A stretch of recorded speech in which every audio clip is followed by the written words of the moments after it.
ഉപകരണങ്ങളില്ലാതെ Thiruvananthapuram medical കോളേജിൽ ശസ്ത്രക്രിയ മുടങ്ങിയെന്ന urology വിഭാഗം മേധാവി ഡോക്ടർ ഹാരിസ് ഹസന്റെ വെളിപ്പെടുത്തലിന് പിന്നാലെ അന്വേഷണം തുടങ്ങി ആരോഗ്യവകുപ്പ്. വിവാദം തുടരുന്നതിനിടെ കൂടുതൽ സർക്കാർ ആശുപത്രികളിൽ നിന്ന് അസൗകര്യങ്ങളുമായി ബന്ധപ്പെട്ട പരാതികൾ ഉയർന്നു. സംവിധാനങ്ങൾ പരാജയപ്പെടുന്നതിൽ ഡോക്ടേഴ്സിനെ പഴിചാരുന്നത് അവസാനിപ്പിക്കണമെന്നാവശ്യപ്പെട്ട് നാളെ മെഡിക്കൽ കോളേജ് ഡോക്ടേഴ്സ് പ്രതിഷേധം സംഘടിപ്പിക്കും.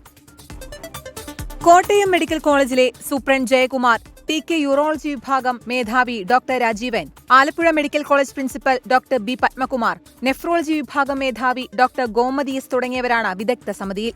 ഡോക്ടർ ഹാരിസ് ഹസൻ വെളിപ്പെടുത്തിയ കാര്യങ്ങളെക്കുറിച്ച് സമിതി വിശദമായി അന്വേഷിച്ച് സർക്കാരിന് റിപ്പോർട്ട് നൽകും. ഡോക്ടർ ഹാരിസ് ഹസൻ ഉൾപ്പെടെയുള്ളവരിൽ നിന്ന് വിദഗ്ധ സമിതി മൊഴിയെടുത്തു. വളരെ തൃപ്തികരമാണ്. അത് ഇത്രയും വേഗത്തിൽ ഗവൺമെന്റ് അതിനെപ്പറ്റി അന്വേഷിക്കുന്നതിനും അന്വേഷണ കമ്മിറ്റി ഏർപ്പെടുത്തിയതിലും വളരെ സന്തോഷമുണ്ട്.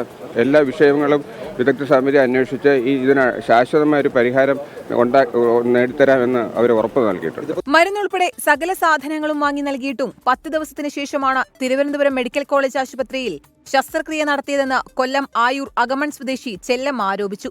കാലൊടിഞ്ഞ 85-കാരിക്ക് ചെലവായത് 85,000 രൂപയാണ്.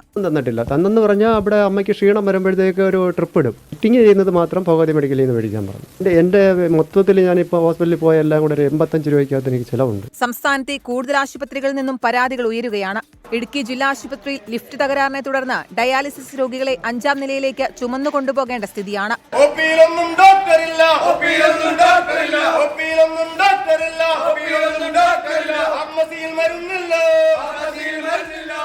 വയനാട് മാനന്തവാടി മെഡിക്കൽ കോളേജിലെ പുതിയ ബ്ലോക്കിനുള്ളിൽ ജലവിതരണ പൈപ്പ് പൊട്ടി വെള്ളമൊഴുകി.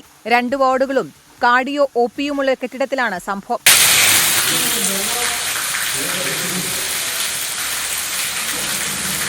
ആരോഗ്യമന്ത്രിക്കെതിരെ പ്രതിപക്ഷം ഇന്നും രംഗത്തെത്തി. മുഖ്യമന്ത്രിയോട് ഒരു അഭ്യർത്ഥനയുള്ളത്, വീണ ജോർജിന്റെ രാജിയെഴുതി വാങ്ങി വാർത്ത വായിക്കാൻ അവർ എത്രയും പെട്ടെന്ന് പറഞ്ഞയക്കുക. വിവാദങ്ങൾക്കിടെ ബന്ധപ്പെട്ട വകുപ്പ് മേധാവിമാരുമായും DMEയുമായും ആരോഗ്യമന്ത്രി ചർച്ച നടത്തി. 24 തിരുവനന്തപുരം.